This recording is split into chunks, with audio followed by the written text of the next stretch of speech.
टोणा करून जर समस्या संपल्या असत्या तर या बंदुखरातला आपण ट्रम्पचाच ॲडवायझर नेमला असता आणि मग सीमेवर सैनिक पाठवण्याची आवश्यकता नसती पडली. 5-10 बंधुबाबा पाठवले असते.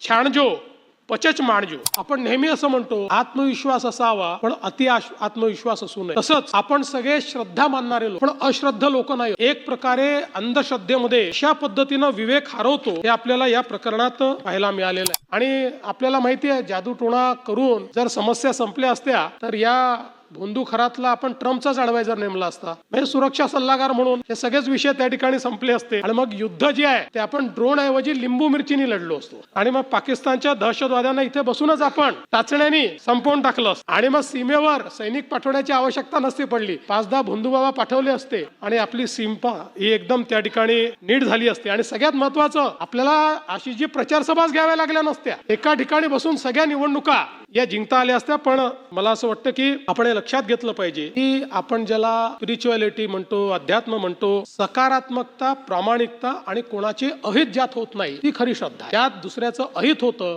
ही कधी श्रद्धा असू शकत नाही. ही अंधश्रद्धा आहे आणि याच्या विरुद्ध निश्चितपणे मोठ्या कडक पद्धतीनं राज्य सरकार कारवाई करेल. त्यामुळे मला असं वाटतं की या शब्द योग्य नाही पण या ज्या सुरस आणि चमत्कारिक कथा आहेत या अजून काही दिवस जोपर्यंत पूर्ण त्याची चौकशी होत नाही तोपर्यंत सुरू राहतील. या प्रकरणाची संपूर्ण पाळंमुळं करून या व्यक्तीला अशा पद्धतीनं आपल्याला दंडित करायचं आहे की अशा पद्धतीनं वागणारे जे लोक आहेत त्यांना कुठेतरी जरब बसली पाहिजे. या प्रकरणाने आपण नेमके कुठे जातो याचा देखील विचार करण्याची वेळ आली. आपण जर बघितलं तर ज्ञानेश्वर माऊलींनी धर्म आणि श्रद्धेचा अर्थ पसायदानातून आपल्याला सांगितला. दुरितांचे तिमिर जाओ विश्वस्व धर्म सूर्य पाहो हे सांगत असताना दुष्ट प्रवृत्तीवर त्यांनी प्रहार केलाय. अंधश्रद्धा, अज्ञान, अंधार सगळा नाहीसा झाला पाहिजे आणि जग ज्ञानरूपी प्रकाशमय झालं पाहिजे अशा प्रकारची भावना आणि कामना त्यांनी जगाकरता केली आहे. जगद्गुरु संत तुकाराम महाराज म्हणतात जे का रंजले गांजले त्यांची म्हणे जो आपुले देव तेथेची जाणावा. या ठिकाणी तोची साधू ओळखावा आणि देव तेथेची जाणावा अशा पद्धतीनं जगद्गुरु